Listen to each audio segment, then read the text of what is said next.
So there are 5 common ways how you can create new presentation.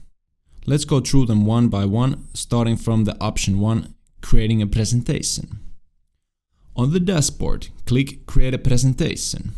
Name the presentation wisely so it's easier to find it after you have created various presentations.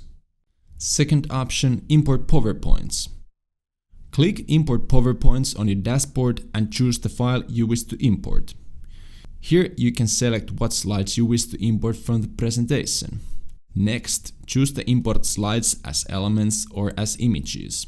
Choosing to import slides as elements allows you to edit pictures and texts inside the imported slides. And now you just need to wait a second until Seidat makes its magic and brings the presentations to the platform. Option 3. Pick the slides from the various presentation decks.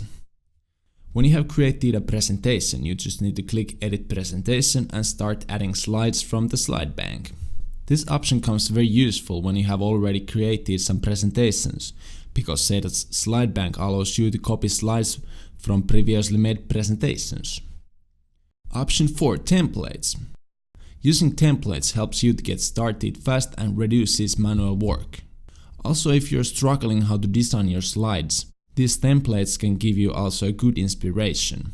Modify the templates and the individual slides as you want. Get inspired and start using templates, which can be found from the dashboard. Option 5. Duplicate presentation. Why duplicating presentation is so handy, especially if you have a Seidat team and there's one master presentation, for example for salespeople. It's an easy way just to copy the master presentation and modify the copied version as you want. At the same time, the original master presentation stays untouched.